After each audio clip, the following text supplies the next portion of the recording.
출애굽기 4장 2절부터 4절까지입니다. 3절이므로 한 목소리로 읽도록 하겠습니다. 시작.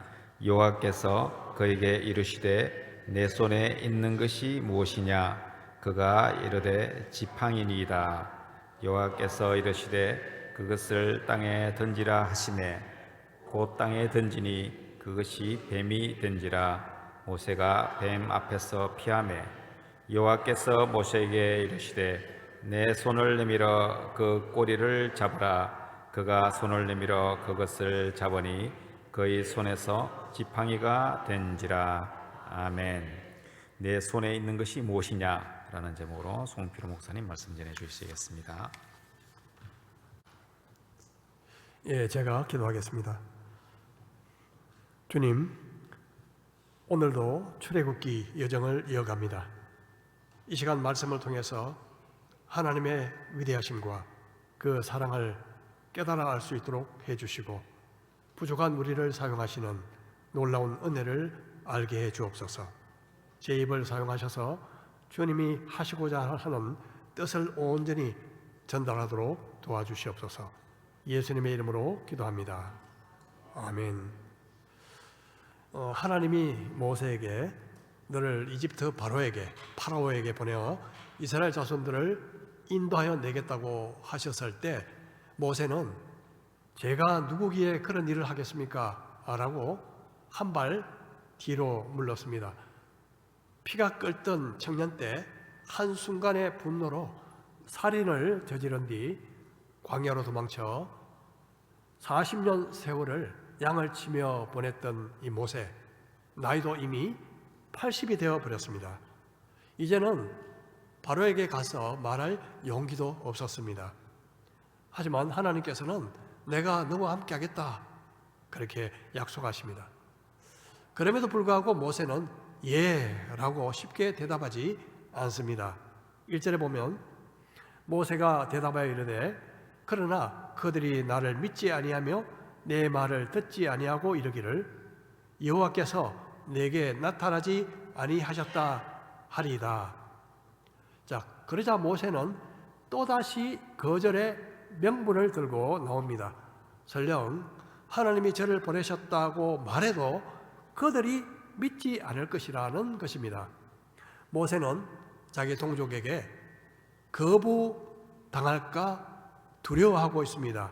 그는 과거에 상처가 있습니다. 동족을 때리던 애굽인에게 복수한 뒤 이튿날 동족끼리의 싸움을 말리던 모세에게 그가 이렇게 말했죠. 누가 너를 우리의 지도자로 삼았느냐? 어제처럼 나도 죽이려고 하느냐? 이렇게 대들었죠. 그의 리더십은 인정받지 못했고 거부당했습니다.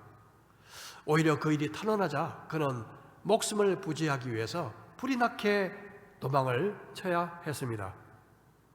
그 실패가 내리에 각인되어 있었던 모세는 그들이 제가 말을 해도 제 말을 듣지 않을 것입니다. 믿지도 않을 것입니다. 그렇게 항변하고 있습니다.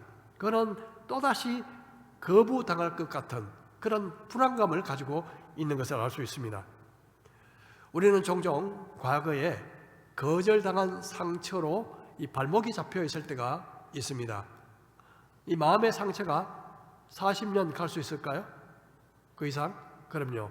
죽을 때까지 갈 수도 있습니다. 저는 이 중학교 때 영어 선생님으로부터 영문도 모르게 그 이유도 지금 알 수 없습니다. 친구들 앞에서 이 공개적인 모욕을 당한 적이 있습니다. 중학교 2학년 때요. 그 상처가 정말 오래 가더라고요. 지금도 가끔 어른거립니다. 기억나는 선생님은 많지 않은데 그 선생님만큼은 얼굴이 아주 선명하게 지금 남아 있습니다. 과거의 상처로부터 벗어나는 길은 용서입니다. 용서. 제가 그리스도인이 되고 나서 이 사실을 깨달았습니다.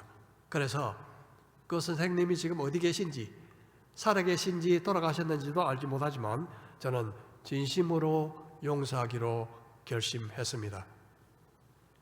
모세는 과거에 자기에게 대들었던 사람을 용서하지 않은 것은 아니겠지만 이 동족에게 거부당한 그 아픈 경험이 그 내면에 자리 잡고 있었음이 분명합니다. 그러자 하나님께서는 모세에게 그의 말을 믿도록 믿을 수 있는 증거를 주시겠다고 말씀하십니다. 그 증거는 세 가지 표적입니다. 4장 2절에 보면 여호와께서 그에게 이르시되 내 손에 있는 것이 무엇이냐? 그가 이르되 지팡이이니이다. 여호와께서 이르시되 그것을 땅에 던지라 하시매 곧 땅에 던지니 그것이 뱀이 된지라. 모세가 뱀 앞에서 피하매 여호와께서 모세에게 이르시되 내 손을 내밀어 그 꼬리를 잡으라. 그가 손을 내밀어 그것을 잡으니 그의 손에서 지팡이가 된지라. 이는 그들에게 그들의 조상의 하나님 곧 아브라함의 하나님, 이삭의 하나님, 야곱의 하나님 여호와가 내게 나타난 줄을 믿게 하려 함이라 하시고. 자, 첫 번째 표적은 모세가 들고 있던 지팡이를 던지면 뱀이 되는 것이었습니다. 그 지팡이는 모세가 이 양을 치던 때에 양치는 일에 사용했던 아주 정말 볼품없는 깡마른 지팡이였습니다. 하나님께서 그 지팡이를 던지라고 했더니 던지러 가셔서 던졌더니 그것이 뱀이 되었습니다. 다시 꼬리를 잡아라 그렇게 하셔서 꼬리를 잡았더니 도로 지팡이가 되었습니다. 사실 뱀의 꼬리를 잡는다는 것은 굉장히 위험한 일입니다. 순식간에 돌이켜 물 수 있기 때문에 그렇습니다. 뱀은 먼저 머리를 제압해야 합니다. 이 동물들이요, 코브라 같은 뱀과 싸울 때 보면 이 동물들이 이 머리를 집중적으로 공격하는 것을 볼 수 있습니다. 제가 전방 군부대 근무할 때 친하게 지낸 중대장이 있었는데요. 함께 그 부대 안에 뱀을 잡으러 다닌 적이 있었습니다. 그런 뱀을 잡아서 이 뱀술을 만들고 싶어 했는데 저는 호기심에 어떻게 잡나 싶어서 따라갔던 거죠. 먼저 뱀을 발견 딱 하니까 막대기로 뱀의 머리를 딱 제압했습니다. 그리고 그것을 딱 잡아서 병에 넣더라고요. 재밌었습니다. 그 광경이 저는 하지는 못했지만 뱀을 만약 꼬리를 잡으려 했다면 딱 물렸을 것입니다. 그런데 하나님은 꼬리를 잡으라고 말씀하셨습니다. 비록 위험한 일이지만 모세는 순종했습니다. 믿음은요, 종종 위험을 감수해야 합니다. 그러나 그 위험은 내가 볼 때는 위험한 것이지 하나님 보시기에는 전혀 위험하지 않고 가장 안전한 것입니다. 왜냐하면 하나님은 모든 상황을 주관하시기 때문에 그렇습니다. 가끔 제가 말씀드렸는데 제가 대학 다닐 때 제 아버지께서 심한 도박 중독에서 벗어나지 못하셨는데요. 이 도박하다 보면 빚을 지게 되잖아요. 그러면 다시 그 빚을 갚아야 되죠. 그럼 또다시 빠져들고 이 계속 빚이 이 산더미같이 풀어나는 이 악순환의 구조가 계속 이어졌습니다. 집에서는 조금이라도 돈 될 만한 것은 자취를 감춰버렸어요. 나중에 가족과 제가 떨어지게 됐는데요. 제가 선배 집에서 같이 생활하고 있을 때 머리 떨어진 어머니로부터 급한 연락을 받았습니다. 이번 학기 등록금을 겨우겨우 빌려서 오늘 저녁에 너한테 도착하도록 붙였는데 내 아버지가 알고 내려가셨어. 너 아버지가 가져가지 못하시도록 집에 꼭 붙어 있어. 그렇게 연락을 받았습니다. 이 당시는 휴대폰이 없었던 시절이고요. 또 요사이 같이 온라인 송금도 전혀 개념조차 없었을 때였습니다. 그런데 저녁이 되도록 돈도 오지 않았고 또 아버지도 오지 않았습니다. 그런데 하필 그날 저녁에 이 선배들과 함께하는 성경 공부 모임이 있었습니다. 저녁에. 이날 꼭 가야 되나? 이 정말 좋지 않은 상황인데 마음에 갈등이 많이 계속 일어났거든요. 야, 내가 없는 사이에 어머니가 애써 빌린 그 돈을 아버지가 대신 탁 가져가 버리시면 학교 등록도 못하고 큰일인데 하고 그런 마음속에 계속 불안감, 초조감 이런 것들이 올라오는데 그래서 결심했습니다. 오늘 안 되겠다. 오늘 집에서 꼭 붙어 있어야 되겠다, 집에. 그때 제 마음속에 성경 구절 하나가 갑자기 선명하게 떠올랐습니다. 이 수십 년이 지났는데도요, 지금도 아주 생생하게 기억하는 구절입니다. 바로 이 구절입니다. 주께서 바다의 파도를 다스리시며 그 파도가 일어날 때에 잔잔하게 하시나이다. 제가 평상시 외웠던 말씀도 아니고 주의 깊게 본 말씀도 아니었는데 뜬금없이 갑자기 마음속에 떠올랐습니다. 자, 이 말씀으로 하나님께서 파도 치는 나의 상황을 주관하신다는 이 겨자씨만한 조그만 믿음이 생기기 시작했습니다. 불안감이 가시지는 않았지만 일단 말씀을 믿기로 하고 모임에 갔습니다. 그리고 아주 늦은 밤에 돌아왔습니다. 마음이 조마조마했죠. 그래서 선배 어머님께 물었습니다. 혹시 아버지가 오시지 않았던가요? 아버지가 무슨 돈을 받으러 오셨는데 그때 돈이 오지 않아서 그냥 가셨다고 그러더라고요. 사실 제가 부끄러워서 제 가정사를 이 선배 어머님께 자세히 이야기를 하지 못했습니다. 놀랍게도 아버지가 가신 후 직후에 돈이 도착했습니다.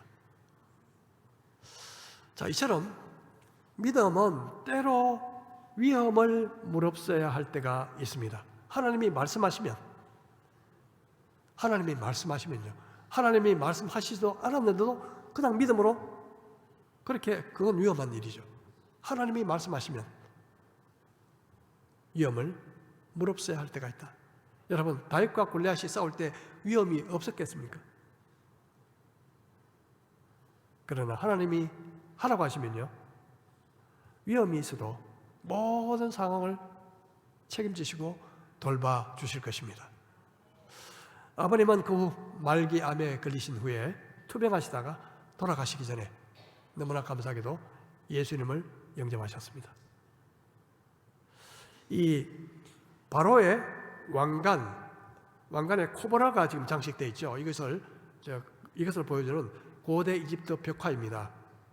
이 코브라는 이 당시에 수호신이기도 했습니다. 즉 신적인 권능과 보호를 상징했고 왕을 대적하면 죽는다라는 것을 경고하는 메시지를 담고 있기도 했습니다. 모세가 뱀을 잡았다는 것은 이집트 왕의 권세를 제압한다는 상징적인 의미도 있는 것입니다. 하나님은 모세가 양을 칠 때 사용하던 지팡이를 이적을 행하는 도구로 사용하셨습니다. 비록 여러분 몽땅 연필이라 해도 탁월한 화가의 손에 있으면 아름다운 그림이 나오잖아요.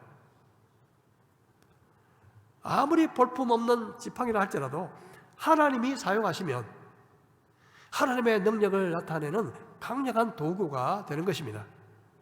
사사시대의 삼갈이란 사람은 사사죠. 소 모는 막대기로 블레셋 사람 600명을 물리치고 이스라엘을 구원했습니다. 소 모는 막대기로. 삼손은 나귀의 턱뼈로 1000명을 물리쳤습니다. 다윗은 물맷돌 하나로 거대한 골리앗을 무너뜨렸습니다. 내가 얼마나 훌륭한 얼마나 좋은 도구를 가지고 있는 자보다 더 중요한 것은 하나님이 그것을 사용하시는가 하는 것입니다. 아무리 좋은 도구를 갖고 있다 하더라도 하나님이 사용하지 않으시면 무용지물입니다. 그래서 저는 주일 새벽에 설교 준비보다 기도에 더 많이 집중합니다. 사실은 그 이유가 제가 아무리 잘 준비한들 하나님이 사용하지 않으시면 소리 나는 구리와 울리는 꽹과리가 될 수밖에 없다는 것을 알기 때문에 그렇습니다. 그래서 저는 그렇게 기도합니다. 제 입을 날카로운 칼같이 만드시고 제 말을 갈고 닦은 화살촉처럼 사용하시기 원합니다. 그렇게 기도하죠. 자, 두 번째 표적입니다. 여호와께서 또 그에게 이르시되 내 손을 품에 넣으라 하시매 그가 손을 품에 넣었다 내어보니 그의 손에 나병이 생겨 눈같이 된지라. 이르시되 내 손을 다시 품에 넣으라 하시매 그가 다시 손을 품에 넣었다가 내어보니 그의 손이 본래의 살로 되돌아왔더라. 여호와께서 이르시되 만일 그들이 너를 믿지 아니하며 그 처음 표적의 표징을 받지 아니하여도 나중 표적의 표징은 믿으리라. 두 번째 표적은 몸에 나병이 생겼다가 낫는 기적이었습니다. 하나님의 말씀을 따라 손을 품에 넣었더니 손이 나병으로 하얗게 되었고 다시 말씀을 따라 품 안에 넣고 다시 빼보니 정상으로 돌아왔습니다. 나병은 당시 불치병으로 알려져 있고 이집트에도 나병 환자가 많았던 것으로 전해지고 있습니다. 특별히 고대 사람들은 질병을요 신이 내리는 재앙이라고 생각했습니다. 하나님은 인간이 고치지 못하는 불치병까지도 다스리는 권세를 가지신 참 신이다는 것을 증거해 주는 이적입니다. 하나님은 우리를 치료하시는 하나님, 여호와 라파이십니다. 하나님은 이제 마지막 표적을 행하도록 하십니다. 그들이 이 두 이적을 믿지 아니하며 내 말을 듣지 아니하거든 너는 나일 강물을 조금 떠다가 땅에 부어라. 내가 쏜 나일강 물이 땅에서 피가 되리라. 하나님께서는 앞서 두 표적을 믿지 않으면 마지막 표적을 행하라 그렇게 말씀하셨습니다. 나일강 물을 떠다가 땅에 부으니 피로 변했습니다. 이 표적은요 앞에 두 표적과 달리 치명적인 표적으로 보입니다. 왜냐하면 뱀은 도로 지팡이가 되었습니다. 나병도 도리어 정상이 되었습니다. 하지만 물이 피가 되는 것은 돌이킬 수 없는 재앙이었습니다. 여러분, 피는 몸에 있으면 생명이지만 몸 밖에 있으면 죽음입니다. 나일강은 이집트인들이 신성시하던 생명줄과 같았습니다. 그들의 생명줄을 끊어 놓을 수 있는 분이 하나님이시다 하는 것을 선명하게 보여주고 있습니다. 10절 모세가 여호와께 아뢰되 오 주여 나는 본래 말을 잘하지 못하는 자이니이다. 주께서 주의 종에게 명령하신 후에도 역시 그러하니 나는 입이 뻣뻣하고 혀가 둔한 자니이다. 여호와께서 그에게 이르시되 누가 사람의 입을 지었느냐? 누가 말 못하는 자냐? 못 듣는 자나 눈 밝은 자나 맹인이 되게 하였느냐? 나 여호와가 아니냐? 이제 가라. 내가 내 입과 함께 있어서 할 말을 가르치리라. 이제 모세는 새로운 변명거리를 내놓습니다. 그것은 말을 못해요. 저는 말을 못합니다. 입이 뻣뻣하고 혀가 둔하다고 한 이 모세의 말이 정말 참말일까요? 사실일 수도 있습니다. 그가 40년 전 애굽에서 살 때는 수준 높은 언어를 구사할 수 있었지만 이제 떠나서 광야 생활한 지 이미 40년이 지났습니다. 광야에서 무슨 말을 사용할 수 있을까요? 그냥 양치는 그 일에만 사용할 수 있는 말을 많이 사용했겠죠. 외국에 가서 40년 정도 세월이 지나면요, 이 한국말이 많이 서툴어집니다. 제 체험 중에 한 분이 미국 간 지 40년이 지나서 그런지 말투를 들어보면요, 영어와 한국말이 뒤섞여 있는데 한국말은 되게 어색하고 영어는 아주 분명합니다. 모세도 아마 당연히 그렇지 않았을까.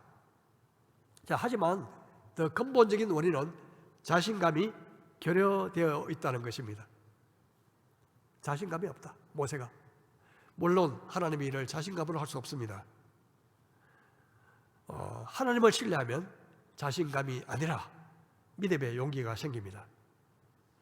하나님은 모세가 계속 변명하는 것을 얼마나 답답하게 생각하셨는지 이렇게 말씀하십니다. 누가 사람의 입을 지었느냐? 내가 내 입과 함께 하겠다. 이전에는 너와 함께 하겠다 하셨다가 이제는 너의 입과 함께 하겠다. 하나님이 내 손과 함께 하시면 못할 일이 있겠습니까? 하나님이 내 입과 함께 하시면 담대하게 못할 말이 있겠습니까? 우리는 종종 이런 기도가 필요한 것 같습니다. 하나님, 제 입과 함께 하소서. 여러분, 아주 중요한 이야기 할 때 특별히 기도하십시오. 하나님, 제 입과 함께 하게 해주십시오. 13절입니다. 모세가 이르되 오 주여 보낼 만한 자를 보내소서. 여호와께서 모세를 향하여 노하여 이르시되 너희 사람 내 형 아론이 있지 아니하냐? 그가 말 잘하는 것을 내가 아노라.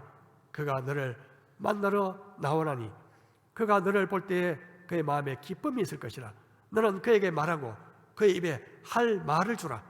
내가 내 입과 그의 입에 함께 있어서 너희들이 행할 일을 가르치리라. 그가 너를 대신하여 백성에게 말할 것이니 그는 내 입을 대신할 것이요 너는 그에게 하나님같이 되리라.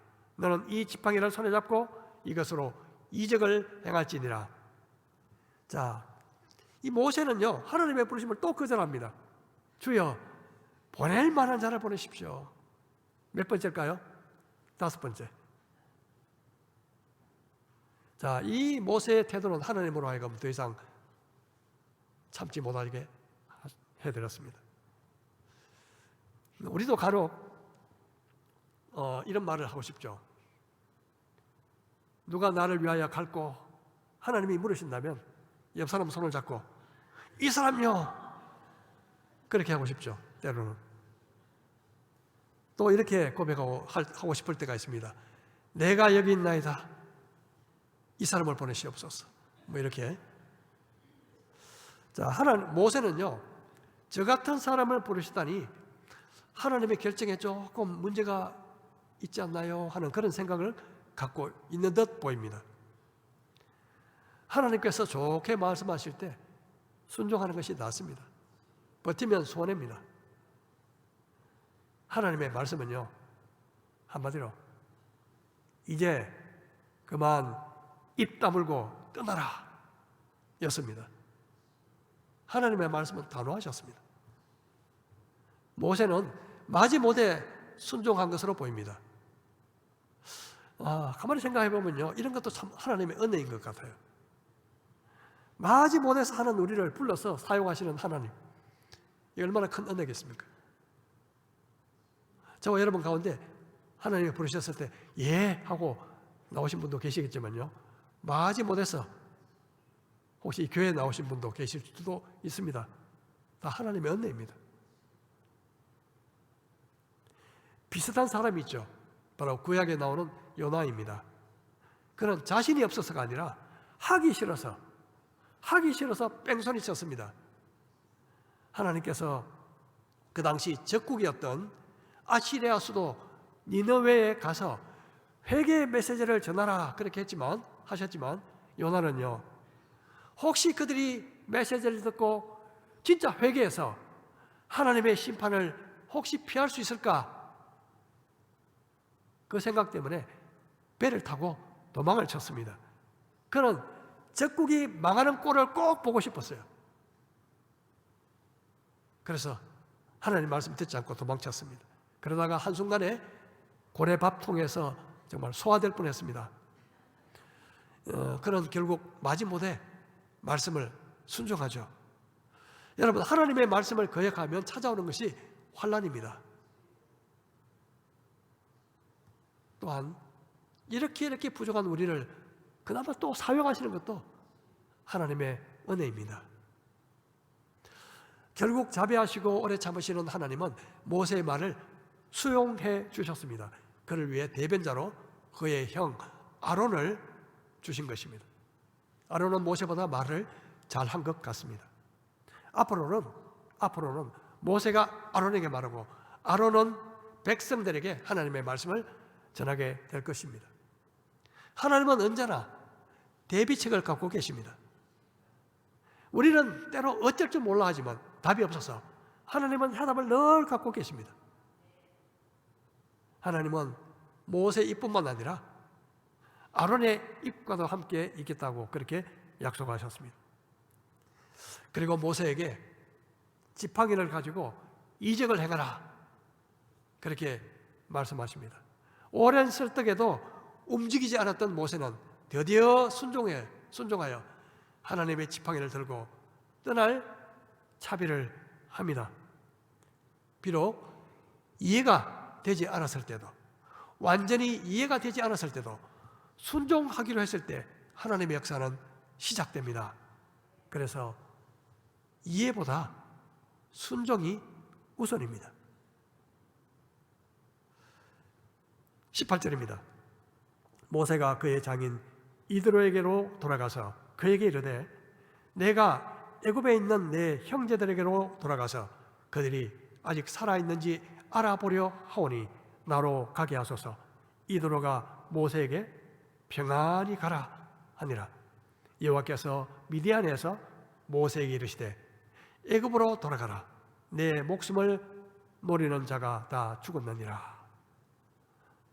드디어 모세는 떠날 준비를 하고 장인을 찾아가서 이제 저는 애굽으로 가겠습니다 그렇게 합니다. 그런데 모세는 장인에게 하나님이 주신 사명을 자세히 설명하지 않았습니다. 단지 오랫동안 보지 못했던 형제들을 만나러 갑니다 그렇게 말하죠. 왜 그랬을까요? 하나님이 주신 사명이 너무 크고 또 비현실적으로 보이는 일이라 장인이 아마 이해해 주지 않을 것이다 그렇게 아마 생각했을까요? 잘 알 수는 없습니다만은 하여튼 이 장인 이드로는 흔쾌히 승낙해 주죠. 이때 하나님께서는 너를 죽이려고 했던 바로가 죽었어 그렇게 알려주십니다. 자기를 죽이려고 했던 바로가 살아있다면요 모세는 계속 불안했겠죠. 이제 중요한 거침돌은 사라졌습니다. 모세의 마음도 한결 가벼워졌습니다. 모세가 그의 아내와 아들들을 나귀에 태우고 애굽으로 돌아가는데 모세가 하나님의 지팡이를 손에 잡았더라. 이제 모세는 지팡이를 잡고 가족들을 나귀에 태우고 애굽으로 향합니다. 아내와 또 자식들을 데리고 간다는 것은요 단순한 여행이 아니라 그곳에서 오랫동안 정착할 것이라는 것을 염두에 두고 있는 것을 의미합니다. 그리고 이제 모세의 지팡이는 하나님의 지팡이로 바뀌었습니다. 하나님의 지팡이를 손에 잡았더라.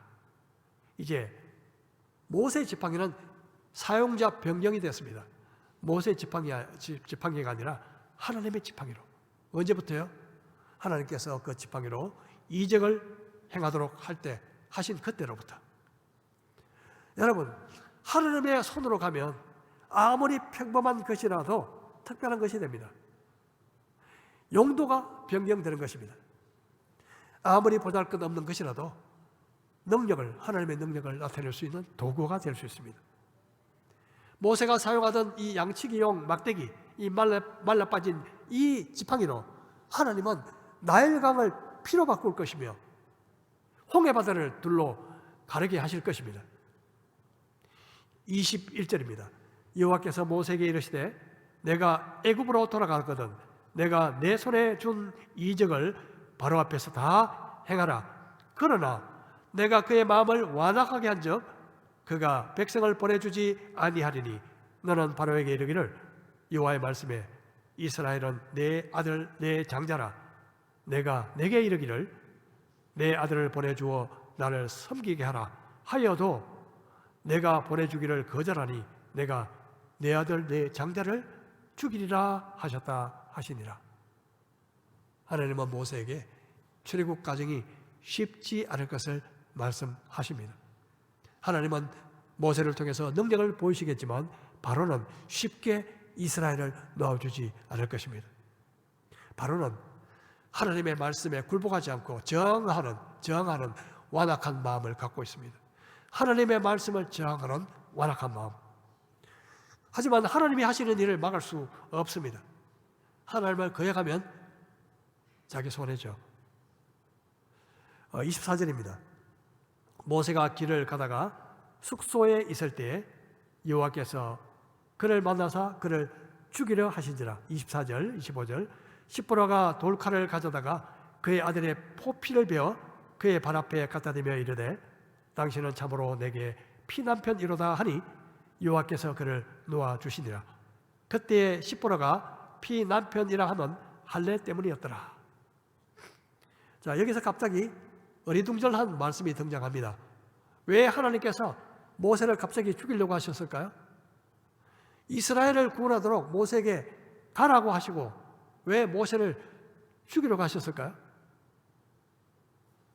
학자들은요, 모세가 숙소에 있을 때 중병에 걸렸다고 말하기도 합니다. 심장에 무슨 문제가 생겼든지 무슨 일이 생겼는지 정확하게 알 수 없지만 어쨌든 모세는 죽음에 직면했고 그 부인 십보라는 그 이유가 뭔지 알아채었습니다. 그것은 바로 할례 문제였습니다. 할례 문제. 모세는 광야 생활을 하면서 이 자기가 광야 생활 중에 낳은 아들들에게 할례를 행하지 않았습니다. 미디안에 살고 있던 이방인 여자 아내 십보라가 하지 말라고 아마 말렸던 것으로 보입니다. 이 갓 태어난 아이에게 할례가 자른다고요? 엄마로서 그건 도무지 견딜 수 없는 일이었겠죠. 그런데 모세의 목숨이 위험에 처하자 십보라가 용감하게 스스로 아들들에게 할례를 행했습니다. 그리고 모세에게 당신은 나의 피난편입니다 라고 고백하죠. 마침내 모세는 위기에서 벗어났습니다. 이 일 후에 아마도 아내 십보라는 아들들을 데리고 다시 친정으로 돌아간 것으로 보입니다. 왜냐하면 나중에 이스라엘 백성들이 이집트에서 나온 후에 장인이 자기 아내와 아들들을 데리고 이 광야에서 만나기 때문에 그렇습니다. 자, 여기서 우리가 생각할 점은 뭘까요?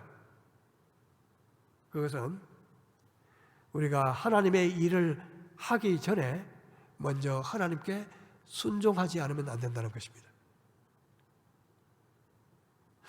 하나님과의 올바른 관계를 무시하고 하나님의 일에 뛰어드는 사람은 위험을 자초할 수 있다.